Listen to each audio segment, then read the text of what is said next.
রাতারাতি ধনী হতে চান, তাহলে এই ইসমে আজম দিয়ে দোয়া করুন। প্রিয় ভাইরা আমার, আজকে এমন একটি আমলের কথা বলবো আর ইসমে আজমের কথা বলবো। এই আমল আর এই ইসমে আজম পড়ে নিয়মিত যদি আল্লাহ রাব্বুল আলামিনের কাছে দোয়া করতে পারেন, ইনশাআল্লাহ আপনার তকদির বদলে যাবে।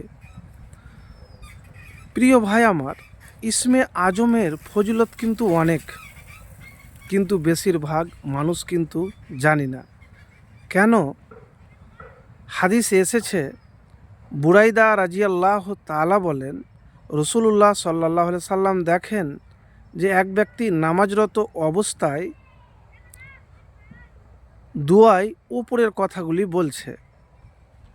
তখন তিনি বললেন, যার হাতে আমার জীবন তার শপথ, নিশ্চয় এ ব্যক্তি আল্লাহর কাছে তার ইসমে আজম ধরে প্রার্থনা করেছে, দোয়া করেছে।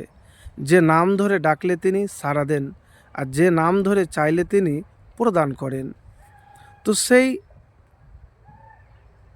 ইসমে আজম হলো, আল্লাহুম্মা ইন্নী আসআলুকা বিআন্নী আশহাদু আন্নাকা আনতাল্লাহু লা ইলাহা ইল্লা আনতাল আহাদুস সামাদুল্লাযী লাম ইয়ালিদ ওয়ালাম ইউলাদ ওয়ালাম ইয়াকুল লাহু কুফুওয়ান আহাদ। এর অর্থ হলো,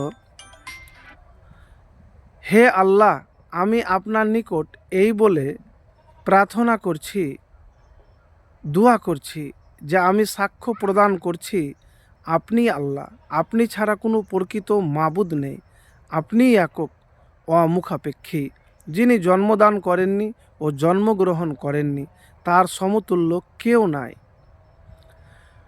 প্রিয় ভাই আমার, আপনি কিভাবে ইসমে আজম পড়বেন?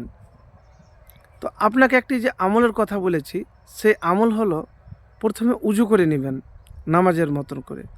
তারপরে উজু করার পরে 2 রাকাত নফল নামাজ পড়বেন, দুরুদ শরীফ পড়বেন।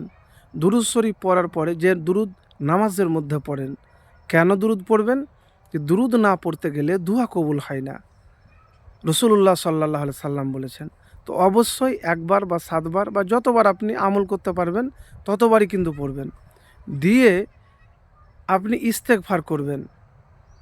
ইস্তেগফার করার পরে এই ইসমে আজম, যে ইসমে আজমটি বললাম আপনাদেরকে, আমি স্ক্রিনে দিয়ে দেবো।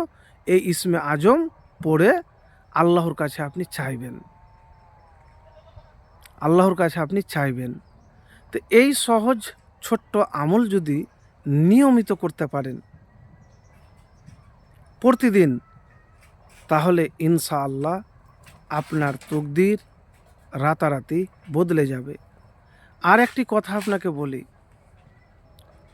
দুনিয়াতে ধনী সবাই হতে চায়, কিন্তু সেই ধনী হতে পারে যে আল্লাহর উপর ভরসা রাখে, আল্লাহর নাম নিয়ে কাজ করে, প্রচেষ্টা রাখে। তো প্রিয় ভাই আমার, আপনি যে কোনো কাজ করবেন, যে কাজ করবেন, সেই জায়গাতে আল্লাহর উপর ভরসা রেখে করবেন। আর আল্লাহ রব্বুল আলামিনকে সব সময় ভয় করবেন। আল্লাহ রব্বুল আলামিনকে যদি সব সময় সব জায়গাতে ভয় করেন, তাহলে রিজিকের ব্যবস্থা আল্লাহ রব্বুল আলামিন করে দিবেন। তো প্রিয় ভাই আমার, কথা শুনতে খুবই সহজ, কিন্তু বাস্তব জীবনে পালন করা খুব কঠিন। আর এই যে কাজ করবেন নিরাশ হবেন না। অল্প হতে গেলেও আলহামদুলিল্লাহ, বেশি হতে গেলেও আলহামদুলিল্লাহ। আল্লাহ যা দিয়েছে, যতটুকুন দিয়েছে আপনাকে, যা রোজগার করতে পারছেন, আল্লাহর শুকরিয়া আদায় করবেন। যদি এইভাবে ইসমে আজম পড়ে আল্লাহর কাছে দোয়া করেন, চান, আর কাজ যদি নিয়মিত করেন। আর একটি কথা আপনাকে বলি, যে আপনি ফজরের নামাজের পরে কিন্তু কোনো কাজ করবেন, হয়তো অফিসের কাজ থাকবে না, কিন্তু পরিবারেরও কাজ থাকে। তো এই নিয়মিত পরিশ্রম যদি আপনি করেন, আল্লাহর নাম নিয়ে, আল্লাহর উপরে ভরসা করে, রাতারাতি তকদির বদলে যাবে। কাজে এমনভাবে মেহনত করেন যে আপনি ভাবার সময় পাবেন না। এই আমলটি করে দেখুন, ইনশাআল্লাহ আপনি ফলাফল পাবেন।